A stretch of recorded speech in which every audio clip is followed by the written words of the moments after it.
नमस्कार, स्वागत है आपका जनसत्य न्यूज में और आपके साथ में हूं फरहा सिद्दीकी। कोरोना महामारी संकट के बीच स्विट्जरलैंड से भारत के लिए एक सम्मानजनक खबर सामने आई है। कोरोना वायरस से निपटने में भारत की तैयारियों की WHO समेत कई देशों ने तारीफ की है और अब इस कड़ी में स्विट्जरलैंड भी जुड़ गया है, जहां स्विस ओल्प्स के मैटरहॉर्न पर्वत को रोशनी की मदद से तिरंगे से कवर कर दिया गया। भारत के लिए इस सम्मान की वजह यह भी है कि संकट की घड़ी में भारत ने एशिया हो या अफ्रीका, यूरोप या अमेरिका, हर देश की मदद की है। पीएम मोदी ने तिरंगे के रंग से नहाए पर्वत की तस्वीर खुद रिट्वीट की और कहा कि दुनिया कोविड-19 के खिलाफ एकजुट होकर लड़ रही है। महामारी पर निश्चित रूप से मानवता की जीत होगी। आपको बता दें कि 14,690 फुट ऊंचे पर्वत को तिरंगे के रंग से रोशन करने का काम स्विट्जरलैंड के लाइट आर्टिस्ट गैरी हॉफस्टेटर ने किया है। कोरोना वायरस की वजह से देश की इकोनॉमी सुस्त पड़ गई है। अब एक बार फिर से इकोनॉमी को बूस्टर डोज मिलने की उम्मीद नजर आ रही है। इस संबंध में जानकारी देते हुए वित्त मंत्री निर्मला सीतारमण ने कहा है कि कोविड-19 से प्रभावित उद्योगों और गरीबों के लिए जल्द एक और आर्थिक प्रोत्साहन पैकेज का ऐलान किया जाएगा। वित्त मंत्री ने ये बातें विश्व बैंक की विकास समिति की 101वीं पूर्ण बैठक में कही। उधर रक्षा मंत्री राजनाथ सिंह की अगुवाई में ग्रुप ऑफ मिनिस्टर्स की बैठक हुई। इस बैठक में 20 अप्रैल के बाद छूट और राज्यों को पैकेज देने पर चर्चा हुई है। यह बैठक राजनाथ सिंह के आवास पर चल रही थी। बैठक में केंद्रीय गृह मंत्री अमित शाह के अलावा धर्मेंद्र प्रधान, स्मृति ईरानी, नरेंद्र सिंह तोमर और दूसरे मंत्री भी शामिल हुए। उधर कोरोना वायरस का प्रकोप झेल रहे दुनिया के सबसे ताकतवर देश अमेरिका में संक्रमण के मामले 7 लाख के पार पहुंच गए हैं, जबकि अब तक 35,000 से ज्यादा लोगों की मौत हो चुकी है। राष्ट्रपति डोनाल्ड ट्रंप ने नागरिकों को आश्वस्त किया है कि अमेरिका सुरंग के अंत में रोशनी देखने के बहुत करीब है। इस महामारी का केंद्र बनकर सामने आए न्यूयॉर्क में 14,000 से ज्यादा लोगों की मौत हो गई है और अभी तक 20 लाख लोग संक्रमित पाए गए। पड़ोसी शहर न्यू जर्सी में 78,000 से ज्यादा मामले सामने आए और 3,800 लोगों को जान गंवानी पड़ी। उधर कोरोना वायरस की वजह से किए गए लॉकडाउन और घर में रहने के खिलाफ अमेरिका में बड़े पैमाने पर विरोध प्रदर्शन हो रहे हैं। एक रिपोर्ट के मुताबिक Michigan, Minnesota, Kentucky, Utah, north Carolina, Ohio ऐसे राज्य हैं जहां लोगों ने इसका विरोध दर्ज कराया। विरोध करने वाले कुछ राज्यों में रिपब्लिकन गवर्नर है तो कुछ में डेमोक्रेटिक पार्टी के प्रदर्शनकारी लॉकडाउन की वजह से इकोनॉमी पर पड़ने वाले बुरे असर के मुद्दे को ये उठा रहे हैं।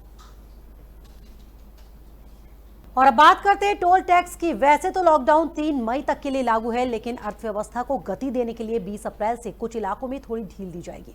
इस ढील के साथ ही NHAI 20 अप्रैल से राष्ट्रीय राजमार्गों पर टोल टैक्स की वसूली शुरू कर देगा। इस बाबत सड़क परिवहन और राजमार्ग मंत्रालय ने NHAI को एक चिट्ठी लिखी है, जिसमें मंत्रालय ने कहा है कि टोल टैक्स की वसूली 20 अप्रैल 2020 से शुरू की जानी चाहिए। टोल टैक्स की वसूली से सरकार को राजस्व मिलता है और इससे NHAI को भी लाभ होता है। दरअसल बीते 25 मार्च को सरकार ने कोरोना वायरस के मद्देनजर लागू लॉकडाउन की वजह से टोल टैक्स की वसूली अस्थायी तौर पर रोक दी थी, ताकि जरूरी चीजों की ढुलाई में आसानी हो। आपको बता दें कि केंद्र सरकार ने 20 अप्रैल से देश के कुछ इलाकों में लॉकडाउन में ढील देने और सभी जरूरी इंडस्ट्री कारोबारी गतिविधियों को शुरू करने की इजाजत दी है। बहरहाल परिवहन उद्योग से जुड़े all India motor transport Congress ने सरकार के इस कदम का विरोध किया है। उधर पंजाब में भी कोरोना अपना कहर बरपा रहा है। लुधियाना जिले के सीनियर पुलिस अधिकारी ने कोरोना वायरस से लड़ते हुए दम तोड़ दिया। Assistant commissioner of police Anil Kohli 13 अप्रैल को कोरोना पॉजिटिव पाए गए थे। शनिवार को हॉस्पिटल में उन्होंने अंतिम सांस ली। पंजाब में कोरोना से ये 16वीं मौत है। सूत्रों के मुताबिक ACP के संपर्क में आए कुछ लोगों को भी कोरोना पॉजिटिव पाया गया। ऐसा बताया जा रहा है कि संक्रमित ACP के प्लाज्मा ट्रीटमेंट की अनुमति मिल गई थी। सरकार के जरिए कोविड-19 के मरीजों का प्लाज्मा ट्रीटमेंट करने के फैसले के बाद लुधियाना के हॉस्पिटल में ACP का इस विधि से इलाज किया जाना था। इसके लिए एक डोनर का इंतजाम भी हो गया था, लेकिन उससे पहले ही पुलिस अधिकारी ने दम तोड़ दिया। वहीं यूपी के शाहजहांपुर जिले के जिला अस्पताल में 17 अप्रैल से परिवार समेत क्वारंटाइन में रह रहे एक युवक की देर रात मौत हो गई। बताया जा रहा है कि युवक को पहले उल्टी हुई, उसके बाद उसकी मौत हो गई। डॉक्टर ने बताया कि मृतक युवक का कोरोना जांच के लिए सैंपल भेजा गया था, जिसकी रिपोर्ट अभी नहीं आई है। युवक की जांच रिपोर्ट आने के बाद पता चलेगा कि युवक कोरोना संक्रमित था या नहीं। लिया गया था। 20 इयर्स पेशेंट था। उसको लास्ट 6-7 डेज से फीवर और रेस्पिरेटरी डिफिकल्टी की प्रॉब्लम थी। हमारे यहाँ कल ही भर्ती हुआ था। उसका स्पूटम स्वैब हमने भेजा था, रिजल्ट अवेटेड था। सस्पेक्टेड कोरोना का पेशेंट था, लेकिन स्पूटम पॉजिटिव अभी नहीं आया क्योंकि इसका रिपोर्ट इज अवेटेड। तो कैसी हालत है उसकी? उसकी रेस्पिरेटरी एम्बैरेसमेंट और कार्डियोपल्मोनरी उसको प्रॉब्लम हो रही थी, रेस्पिरेटरी डिफिकल्टी हो रही थी, फीवर था और करीब अभी टाइम आधा घंटे 1 घंटे पहले उसको। उधर कोरोना वायरस की रोकथाम के लिए स्वास्थ्य कर्मी दिन रात मेहनत कर रहे हैं। स्वास्थ्य कर्मी लोगों के घरों में जाकर भी उनकी जांच कर रहे हैं। हालांकि इस बीच लगातार स्वास्थ्य कर्मियों पर हमले की घटनाएं भी सामने आ रही हैं। अब ताजा मामला सामने आया मध्य प्रदेश का, जहां पर एक बार फिर स्वास्थ्य कर्मियों की टीम पर हमला किया गया। घटना मध्य प्रदेश के इंदौर की है, जहां स्वास्थ्य विभाग की टीम पहुंची थी सर्वे करने के लिए। पलासिया थाने के विनोबा नगर में यह हमला हुआ। सर्वे टीम पर चाकू से हमला किया गया। वहीं बीच बचाव करने आए पड़ोसियों को भी इस दौरान चाकू लग गया। सर्वे टीम में डॉक्टर, टीचर, पैरामेडिकल और आशा कार्यकर्ता शामिल थे। हमला करने वाला शख्स इलाके का गुंडा बताया जा रहा है। हालांकि ये पहला मामला नहीं है जब इंदौर में इस तरह की घटना सामने आई हो। इससे पहले 1 अप्रैल को इंदौर के टाटपट्टी बाखल इलाके में कोरोना स्क्रीनिंग करने गई स्वास्थ्य कर्मियों की टीम पर हमला किया गया था, जिसके बाद देश भर में घटना का विरोध हुआ था। कलेक्टर ने बाद में आरोपियों पर रासुका लगाकर उन्हें जेल भेज दिया था।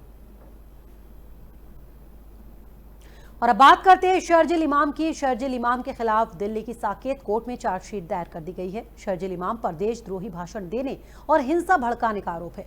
शर्जिल इमाम को देश में नागरिकता संशोधन कानून के खिलाफ चल रहे प्रदर्शन के दौरान गिरफ्तार किया गया था। दिल्ली पुलिस ने उसे 28 जनवरी को बिहार के जहानाबाद से गिरफ्तार किया था। दिल्ली पुलिस ने इस मामले में FIR दर्ज की थी। शर्जील को बिहार के जहानाबाद से गिरफ्तार किया गया था। उस पर हिंसा भड़काने का आरोप था। शर्जील का एक कथित भड़काऊ भाषण का वीडियो वायरल हुआ था। जांच के दौरान सबूतों के आधार पर पुलिस ने शर्जील के खिलाफ IPC की धारा 124A जो कि राजद्रोह की धारा है और 153A जो कि धर्म, भाषा, नस्ल वगैरह के आधार पर लोगों में नफरत फैलाना इसके अंतर्गत आती है। ये धाराएं लगाई गई। दिल्ली पुलिस ने अपने बयान में कहा कि 15 सितंबर को जामिया मिलिया के छात्रों ने नागरिकता संशोधन कानून के खिलाफ दिल्ली पुलिस ने अपने बयान में कहा है कि 15 दिसंबर को जामिया मिलिया के छात्रों ने नागरिकता संशोधन कानून के खिलाफ दिल्ली के न्यू फ्रेंड्स कॉलोनी और जामिया में रैली आयोजित की थी। इस दौरान गंभीर हिंसा हुई थी। इसकी वजह से सार्वजनिक और निजी संपत्ति को भारी नुकसान हुआ था। तो फिलहाल इस बुलेटिन में इतना ही। हमारे और वीडियो देखने के लिए जनसत्य न्यूज को सब्सक्राइब करें, शेयर करें और लाइक करें। नमस्कार।